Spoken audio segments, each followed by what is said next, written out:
찬미 예수님, 한 주일 동안 잘 지내셨나요?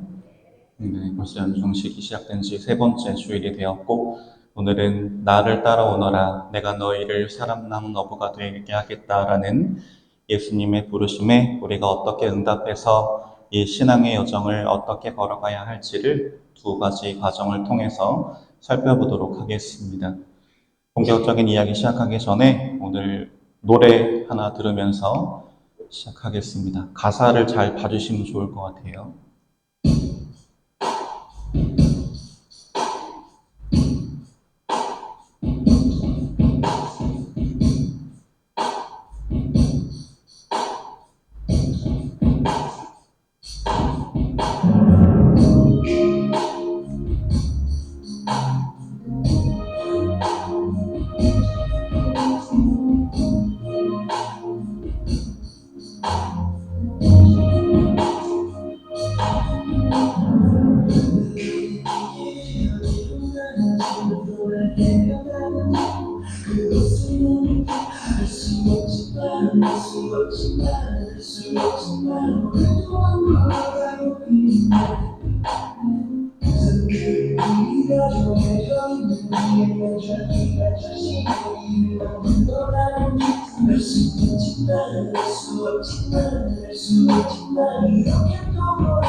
내 꿈을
명곡이라 끝까지 듣고 싶지만 감론이 길어질 것 같아서 가사가 대충 이런 내용들이 나옵니다. 내가 가는 길이 어디로 가는지, 어디로 날 데려가는지, 그곳은 어딘지 난 알 수 없지만 걸어가고 있다. 그리고 사람들은 길이 다 정해져 있는지 아니면 자기가 그 길을 만들어가는지 아직 난 모르겠지만 나는 이 길을 여전히 계속 걸어가고 있다. 그런데 그 길을 걷는 과정 안에서 무엇이 정말 나에게 기쁨을 주는 것인지 알고 싶지만 아직 알고 있지 못하지만 답을 잘 모르지만 그럼에도 불구하고 나는 이 길을 걷고 있다. 이게 내 길이 맞는지 아닌지 헷갈리고 이 길이 아니면 어쩌나 하는 마음에 후회하고 싶지도 않고 그래서 여러 가지로 걱정스럽고 생각이 많지만 내가 이 길을 가는 게 맞는지 자신도 없지만 그럼에도 불구하고 나는 이 길을 계속 걷는다라고 하는 내용의 가사입니다. 이 노래를 왜 들었을까요? 제가 아까 처음에 오늘의 주제가 뭐라고 말씀드렸죠? 신앙의 여정을, 구원의 길을 우리가 어떻게 걸어갈 것인가에 대한 이야기를 하고자 한다고 말씀드렸고, 마침 이 노래의 가사가 우리로 하여금 이 중요한 주제에 대해서 생각하게 만들어주기 때문에 잠깐 함께 들어봤습니다. 어떤 질문이냐? 삶의 여정을, 신앙생활의 길을 걷는 우리가 나 스스로에게 끊임없이 되뇌이는 저 질문들이죠. 이 길이 맞나? 이 길이 내 길이 진짜 맞나? 라고 하는 질문. 그리고 나는 이 길을 왜 가야 하지? 라고 하는 질문. 그리고 이 길의 끝엔 과연 뭐가 있을까? 라고 하는 궁금증. 특히 나름대로 힘겹게 하루하루를 도대체 알 수 없는 미래를 걱정하면서 살아가고 있는 우리 청년들이 가장 많이 생각하고 있는 주제가 아닌가 싶습니다. 오늘 복음에서 예수님께서는 우리에게 이 길에 대한 이야기를 해주고 계시는 것이죠. 구원의 길을 걷기 전에 먼저 해야 될 일이 있습니다. 그것은 뭐냐면 방향 설정을 잘하는 거예요. 내가 아무리 열심히 살고 아무리 착하게 살려고 노력해도 내가 나아가고자 하는 그 길의 방향성이 잘못되어 있으면 그 길은 아무리 열심히 가봐야 끝에 가면 이게 뭐지? 하게 되는 상황이 벌어지기 때문입니다. 그래서 우리는 방향을 중요하게 생각해야 하는데 세상 사람들은 이 방향에 대한 이야기는 하지 않아요. 그러면서 뭐만 강조하냐면 남들보다 빨리 가야 돼. 야, 니네 지금 늦은 거야. 아직도 영어 유치원을 안 보내? 아직도 학원 이런 데를 안 가? 아직도 이런 자격증이 없어? 라고 끊임없이 우리에게 속도에 대한 이야기만 하는데 사실 우리가 신경 써야 하는 건 속도가 아니라는 거죠. 만약 우리가 방향을 잡지 않은 상태로 속도만 추구하면서 끊임없이 달리다 보면 이 사람과 같은 운명에 처하게 될지도 모릅니다. 그 끝은 우리가 원하는 성공이 아니라 우리로 하여금 절망과 멸망의 낭떠러지로 떨어지게 만드는 것이죠. 그래서 첫 번째는 방향 설정이 중요하고요. 두 번째 단계는 만약에 내가 가고자 하는 그 방향이 잘못되었구나라고 하는 걸 깨닫는다면 방향 전환을 하는 게 중요합니다. 어디에서 어디로 하냐면 세상이 원하는 방향에서 하느님께서 원하시는 방향으로 되돌리는 것이 중요하죠. 우리는 그런 방향 전환을 잘못된 세속의 길에서 하느님께서 바라시는 올바른 길로 내 삶의 방향을 돌리는 방향 전환을 두 글자로 회개라고 부릅니다. 바로 이 회개가 주님과 함께 이 신앙의 길을 걷는 여정 안에서 가장 중요한 첫 번째 과정이라고 할 수 있습니다. 어디에서 어디로 회개할 것인가 구체적으로 좀 보면 교만한 마음에서 겸손한 마음으로 돌아서고요.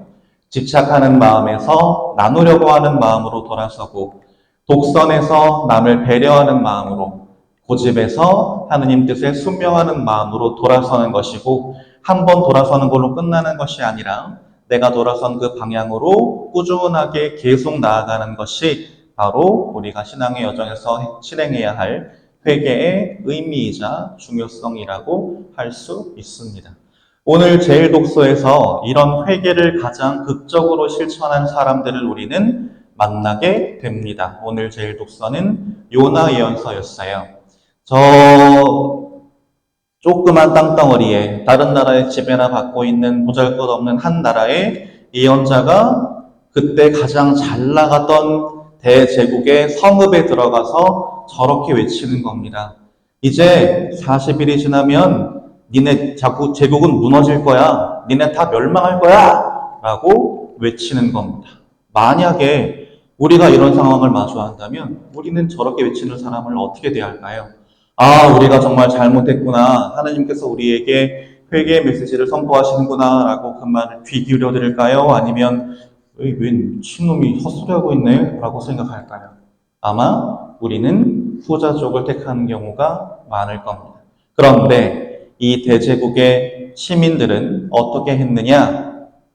잘못된 길에서 돌아서서 하나님을 믿는 모습을 보입니다. 어떻게 기록되어 있냐면 그들은 단식을 선포하고 가장 높은 사람부터 가장 낮은 사람까지 자루옷을 입었다. 하느님께서는 그들이 악한 길에서 돌아서는 모습을 보셨다라고 기록되어 있습니다. 여기 보시면 그들이 원래 믿고 있던 이교의 신상을 끄집어서 부수는 모습을 보여주기도 하고 회개의 의미로 이런 자루옷을 입고 무릎을 꿇고 앉아서 하느님께 기도하는 모습을 보여주기도 하지요. 이들이 행동으로, 삶으로 저희가 정말 잘못했습니다 라고 뉘우치는 모습, 그리고 저희는 당신이 바라시는 올바른 길을 걷고 싶습니다 라는 의지를 보여주자 하느님께서 이들의 회개에 응답하시는 모습을 보여주십니다. 어떻게 하냐면 하느님께서는 마음을 돌리시어 그들에게 내리겠다고 말씀하신 그 재앙을 내리지 않으셨다라고 오늘 제일 독서 마지막 부분에 기록되어 있습니다. 바로 저것이 우리가 회개를 해야 하는 가장 큰 이유예요.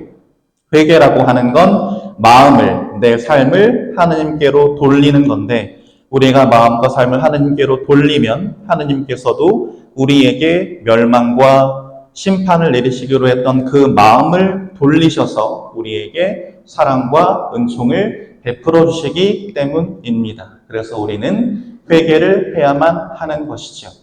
하느님의 뜻은 그들이 벌받고 멸망하는 게 아니라 그들이 잘못된 길에서 벗어나서 죄를 뉘우치고 회개함으로써 구원받는 것이기 때문에 하느님은 우리가 당신을 향해 마음을 돌리기를, 우리 삶을 돌리기를 끊임없이 기다리고 계시고, 우리가 실제로 그렇게 마음을 돌리면 기쁘게 우리의 회개에 당신 사랑의 회개로 응답해 주시는 것입니다. 그래서 우리에게 주님의 길을 걸음에 있어서 회개라고 하는 첫 번째 과정이 중요한 것이죠. 그런데 문제는 아까도 말씀드렸지만 회개라고 하는 것이 한 번 방향만 돌리면 그것으로 끝나지 않는다는 점이에요. 왜냐하면 우리는 마음속에 무엇을 갖고 있냐면 원죄라고 하는 걸 가지고 있어요. 원죄라는 건 무엇이냐? 자꾸만 하나님의 뜻으로부터 멀어져서 죄로 마음이 기울어지려는 우리의 나약하고 부족한 마음을 원죄라고 하는데, 인간에게는 그런 부족함과 나약함이 있기 때문에 끊임없이 정신을 차려서 되돌리고 끊임없이 하느님을 향해 걸어가지 않으면 힘들게 한 회개가 무용지물이 되고 말기 때문에, 일단 삶의 방향을 돌려서 회개를 했다면 그걸로 멈추고 끝날 것이 아니라 그 다음 단계로 나아가야 하는 것이죠. 그리고 그 다음 단계를 위해서 예수님은 우리를 부르십니다. 때가 차서 하나님의 나라가 가까이 왔다. 회개하고 복음을 믿어라 라고 우리가 회개한 사람으로서 어떤 삶을 살아야 할지를 구체적으로 알려주고 계십니다. 어떻게 하시냐면 당신의 제자들을 부르셔요. 나를 따라오너라 라고 당신을 따를 제자들을 부르십니다. 바로 이것이 구원의 여정에서 우리가 걸어가야 할 두 번째 단계예요. 예수님의 뒤를 따라 걷는 것. 예수님의 뜻을 삶 속에서 열심히 실행하는 것. 그게 왜 중요할까요? 왜 예수님의 뒤를 열심히 따라 걸어가야 할까요? 그것을 설명하기에 가장 적당한 예가 있습니다. 바로 자전거죠. 자전거를 아무리 잘 타는 사람이라도, 예전에 무한도전에 그런 기네스북 기록을 갖고 있는 꼬마아이가 나온 적이 있는데, 자전거 느리게 타기라고 아세요? 가장 느리게 자전거를 타는 균형 감각이 엄청나게 필요한 그 친구조차도 자전거를 타기 위해서는 반드시 해야 할 일이 있습니다. 뭘 해야 할까요? 서영아, 자전거를 탈 건 뭐 해야 돼?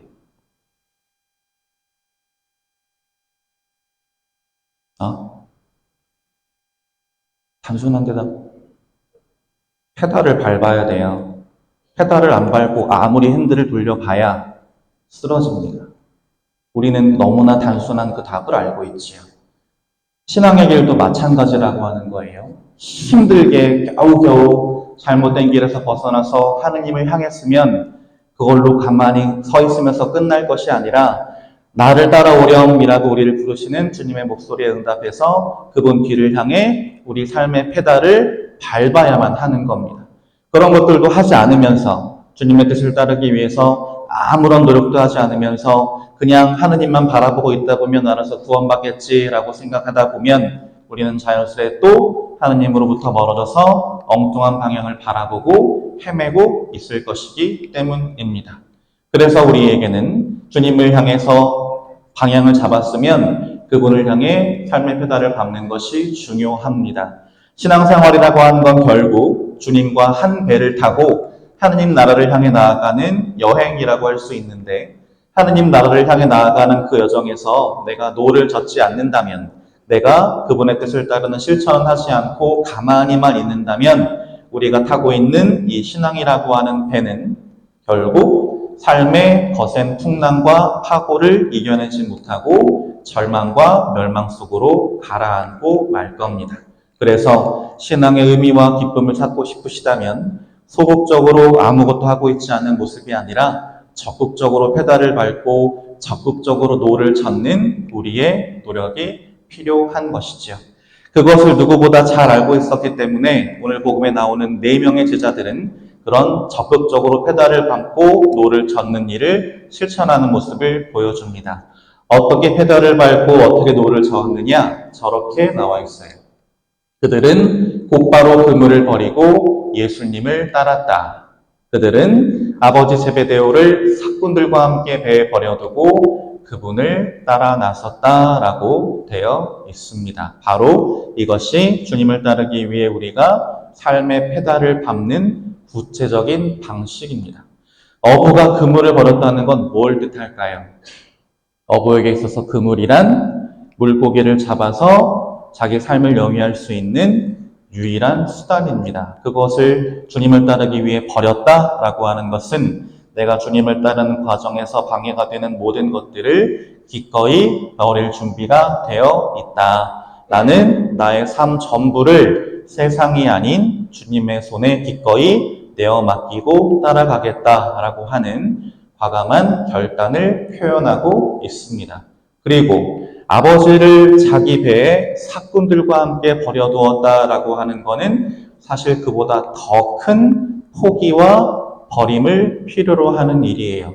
그냥 어부도 아니고 큰 배를 가지고 있던 어부의 아들들이었어요. 심지어 물고기를 잡는 과정 안에서 일꾼들까지 사서 부릴 정도로 큰 배를 부리고 있던 그런 아버지를 잘 따라가기만 하면 세상에서 잘 먹고 잘 사는 데에 큰 부족함이 없었던 제자들이 예수님을 따르기 위해서 배는 물론이고 아버지마저 최소한의 유대관계마저 최소한의 인간관계에 대한 기대와 애착마저 예수님을 따르기 위해서 과감하게 버리는 모습을 보여주는 것입니다. 그리고 바로 이런 버림과 따름이야말로 우리가 예수님의 뒤를 따라서 신앙의 길을 걷는 이 신앙의 여정을 끝까지 무사히 잘 가기 위해서 우리가 반드시 실천해야만 하는 일인 것이죠.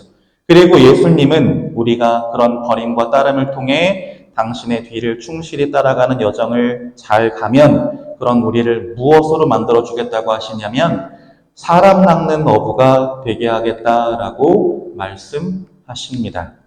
근데 우리가 일상생활 안에서 사람을 낚다라고 하는 표현이 그렇게 좋은 의미로 쓰이지 않아요. 진현 오빠, 누구한테 낚였어. 제가 아는 사람이 어제 아버님이, 그 친구 아버님이 그거에 걸리신 거예요. 왜 단어가 생각이 안 나지?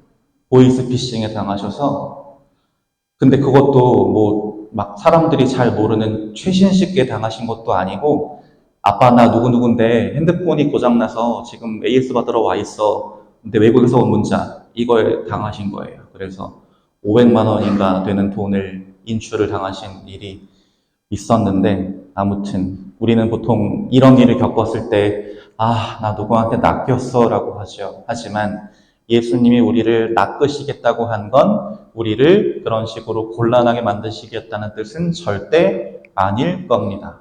무엇이 사람을 낚는 것인가의 의미를 우리는 분명히 알아들을 필요가 있지요.